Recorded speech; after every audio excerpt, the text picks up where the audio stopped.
அளவிற்கு அந்நிய நாடுகளிலிருந்து தமிழக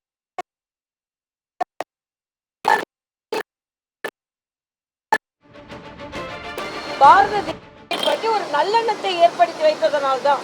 அதனால முதல்ல மரியாதைக்குரிய பிரதமர் வெளிநாடு சென்றா பேசினாங்க.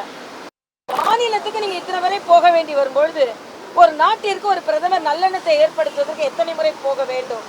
ஆக நீங்க எதையெல்லாம் எதிர்த்து சொன்னீர்களோ இன்று அதையெல்லாம் நீங்கள் நடைமுறைப்படுத்தி கொண்டிருக்கிறீர்கள் என்பதுதான் எனது கருத்து. அதே மாதிரி இந்த PM ஸ்ரீ திட்டம் அது மறுபடியும் இன்னைக்கு கூட ஏதோ மத்திய அரசுனால ஆசிரியர்களுக்கு சம்பளம் கொடுக்க முடியவில்லை என்ற தவறான கருத்தை இவர்கள் பதிவு செய்கிறார்கள். பள்ளி கல்வித்துறைக்கு மத்திய அரசு என்ன நிதி கொடுக்க வேண்டுமோ அதற்கான முழுவதுமாக ஏறக்குறைய 90% நிதி அவர்கள் கொடுத்தாகிவிட்டது. இந்த PM ஸ்ரீ திட்டத்தை இதற்கு முந்தைய தலைமைச் செயலர் நாங்கள் நடைமுறைப்படுத்துகிறோம், அதனால் 3வது 4வது பங்கை நீங்கள் ரிலீஸ் செய்யுங்க கொடுங்க என்று எழுதிவிட்டு அதுக்கப்புறம் இப்போ நாங்கள் நடைமுறைப்படுத்த மாட்டோம் என்று சொன்னால் என்ன அர்த்தம்? நான் ஏற்கனவே புதுச்சேரியில் அட்மினிஸ்ட்ரேஷனில் இருந்திருக்கேன். இந்த திட்டத்திற்காக இதற்காக நிதி ஒதுக்கப்பட்டது என்றால் அதற்காகத்தான் அதை பயன்படுத்த முடியும். ஆக அதற்காக பயன்படுத்துகிறோம் என்று எழுதிவிட்டு இன்று நாங்கள் பயன்படுத்த மாட்டோம் என்று சொல்வது சரியல்ல. அதனால் முற்றிலுமாக தவறு செய்தது திராவிட முன்னேற்ற கழகம் தான். இன்னொன்று, கார் ரேஸ உங்களால அவ்வளோ சீக்கிரம் நடத்த முடியுது. ஆனால் ஒரு புதிய கட்சி தொடங்கி ஒரு மாநாடு நடத்துறதுக்கு ஒரு இடத்தை கேட்கறதுக்கு அவர் லீவ்ல போயிருக்காரு, இவர் லீவ்ல போயிருக்காரு, 21 கேள்வி 22 கேள்வி.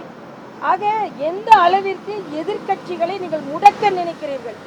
பாரதிய ஜனதா கட்சி அப்படிதான். கள்ளக்குறிச்சியை பற்றி இங்கே ஆர்ப்பாட்டம் நடத்தும் போது பெண்களை எல்லாம் கைது செய்தீர்கள்.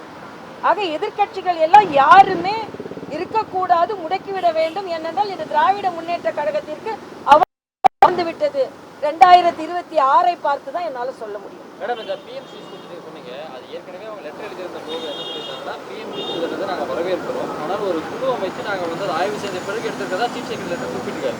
லாஸ்ட் லைன் அதான் இருக்கணும். பட் ஆனால் இப்போ வந்து இந்த 15,000 மாதங்களுக்கு ஊதியம் கொடுக்க முடியல அப்படிங்கிறதா உண்மையான கிடையாது. இல்லை இது இவங்க குழுலாம் அமைக்கவே முடியாதுப்பா. ஏன்னா நானும் அதெல்லாம் ஒரு திட்டம் மத்திய அரசிடம் இருந்து சொல்லப்பட்டால் அது நீங்கள் எடுத்துக்கொள்கிறீர்களா இல்லையா? இன்னொன்று, அந்த திட்டத்தில் எதுவுமே நெகட்டிவ் இல்லை. அந்த திட்டத்தில் என்னன்னா மேம்படுத்துவதற்கு, ஸ்கில்லை மேம்படுத்துவதற்கு, திறமையை மேம்படுத்துவதற்கு ஆன அந்த திட்டத்தை நாங்கள் ஒத்துக்கொள்கிறோம் என்பதை அவங்க சொல்லியிருக்கிறாங்க. அவங்க இதற்கு முந்தைய தலைமைச் செயலரோட கடிதத்தை பாருங்க. நாங்கள் ஒத்துக்கொள்கிறோம், அதனால் 3வது 4வது தவணை நீங்கள் ரிலீஸ் செய்யுங்கன்னு சொல்லியிருக்காங்க.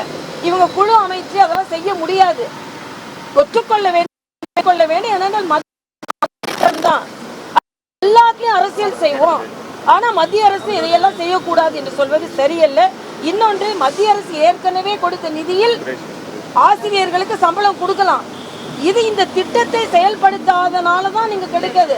ஆனா அதை வச்சு ஆசிரியர்களுக்கு சம்பளம் கொடுக்க முடியாது என்று சொல்வது திராவிட முன்னேற்ற கழகத்தின் செயலற்ற திறமையை காண்பிக்கிறது என்பது எனக்கு. அருப்புக்கோட்டையில பெண் DSP மீது வந்து தாக்குதல் நடத்தியிருக்காங்க. அந்த சம்பவம் அதாவது முடிய பிடிச்சி இழுக்கிறாங்க, ஃபேஸ்புக்கில் அசிங்கமாக எழுதுறாங்க.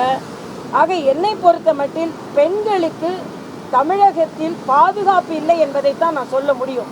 இன்னைக்கு எவ்வளவோ நீங்கள் நடவடிக்கை எடுக்கலாம், ஆனால் ஒரு பெண் போலீஸ் அதிகாரி ஒரு பிரச்சனையை கட்டுப்படுத்த முடியாத அளவிற்கு தான் இருக்கிறார் என்றால், காவல்துறையே பாதுகாப்பற்ற நிலையில் தமிழகத்தில் இருக்கிறது என்றால் யாருக்கு தான் பாதுகாப்பு இருக்கும் என்பது மிகப்பெரிய கேள்விக்குறியாக இருக்கிறது. இது வெளிநாடு அண்ணன் போயிட்டாருன்னா உடனே இங்கே எந்த சட்டம் ஒழுங்கும் யாரும் பாதுகாக்கக்கூடாதுன்னு என்பது இல்லை. அதனால உதயநிதி இதெல்லாம் கொஞ்சம் பார்த்தா சரியா இருக்கும்னு நினைக்கிறேன். ஏன்னா வேற வழி இல்லை, எல்லாரும் பயந்து போயிருக்காங்க. அவங்க அமைச்சர்கள் எல்லாம் உதயநிதின்னு இருக்காங்க. யாரு தான் பாக்குறாங்கன்னு தெரியல. அண்ணன் துரைமுருகன் இதுதான் நேரம் ஆயிடுச்சுன்னு அவரும் வெளியூர் போயிட்டாரு. அடுத்த துணை முதலமைச்சர் பாக்குறாங்க. அடுத்த துணை முதலமைச்சர் உதயநிதின்னு சொல்றாங்க.